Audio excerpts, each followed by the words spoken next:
নিজেকে কখনো নিরাশ হওয়ার অনুমতি দিও না। যারা ভয় পেয়ে পালিয়ে যায়, সাফল্য তাদের দুয়ারে কখনোই আসে না। আসসালামু আলাইকুম, জেনিন বাংলাদেশি ব্লগার থেকে আমি জেনিন আপনাদের সাথে কথা বলতে চলে এলাম খুলনা বাংলাদেশ থেকে। তো দেশ বিদেশ যে যেখান থেকে আমার ভিডিওটা দেখতেছেন তাদের সবাইকে জানাই মন প্রাণ ঢালা দোয়া এবং ভালোবাসা। তো আজকে খুব ছোট্ট একটা ভিডিও নিয়ে আপনাদের সাথে চলে এলাম। তো রোজকার দিনে যা করি সেরকমই একটা ভিডিও। তো আরও কিছু করেছিলাম, তো তার মধ্যে একটাই রেসিপি আপনাদের সাথে শেয়ার করার জন্য চলে আসলাম। আজকে আমি সিম দিয়ে আপনাদের সাথে শেয়ার করতে যাচ্ছি তেলাপিয়া মাছের রেসিপি। তো আমি প্রথমেই তেলাপিয়া মাছগুলো ভেজে নিয়েছি, তারপর মশলা কষিয়ে তার ভেতরে আমি এখানে সিম আছে, শালগম আছে, আলু আছে, নতুন আলু, তো সবগুলো উপকরণ দিয়ে মশলার ভেতরে কষিয়ে নেব মশলাটাকে। আমি তার আগে কিন্তু মশলাটাকে অনেকবার করে কষিয়ে নিয়েছি। আসলে আজকে ভিডিওটা খুব ছোট করব, যার জন্যই ভিডিওটা খুব শর্ট করা হয়েছে। তো যার জন্য সব প্রপার ওয়েতে দেখাতে পারলাম না। তো আপনারা তো জানেনই, এখানে নতুন করে কি বলবো, আসলে মশলাটা সুন্দরভাবে কষিয়ে নিলেই কিন্তু তরকারি স্বাদটা দ্বিগুণ হারে বাড়ে। তো এখানে আমি সবগুলো উপকরণ দিয়ে আস্তে জালে একটু ঢেকে দিয়ে তরকারিগুলোকে মশলার সাথে কষিয়ে নিচ্ছি।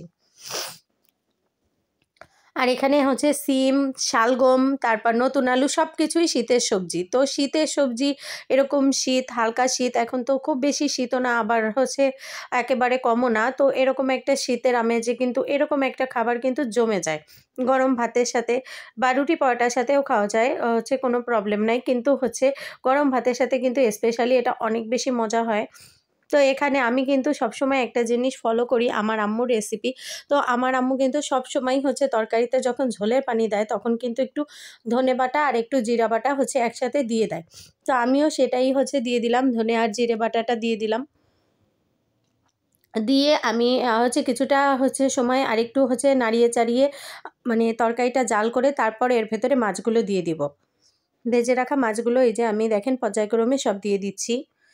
আর এর এক পর্যায়ে আমি এখানে দিব টমেটো এবং ধনেপাতা। তো টমেটো এবং ধনেপাতা আমি কেটে রেখেছি। তো এখন আমি আগে প্রথমে টমেটো দিব, তারপর ধনেপাতা দিব। তো এখানে ফ্রোজেন টমেটো। তো আমি টমেটোগুলো দিয়ে দিচ্ছি একে একে করে। আর টমেটো আপনারা আপনাদের ইচ্ছা অনুযায়ী দিতে পারেন, কিন্তু আমাদের বাসায় আসলে টমেটো অনেক বেশি পছন্দ করে আপনাদের ভাইয়া, যার জন্য ওর জন্য আমার টমেটো সবসময় বেশি দেয়া লাগে। যার জন্য কিন্তু আমার মানে এত পরিমাণে টমেটো ফ্রোজেন করে রাখছি যা বলার মতো না। মানে এখানে আমাদের 2টা ফ্রিজে প্লাস আমার বাবার বাড়িতে মানে ফ্রোজেনের শেষ নাই।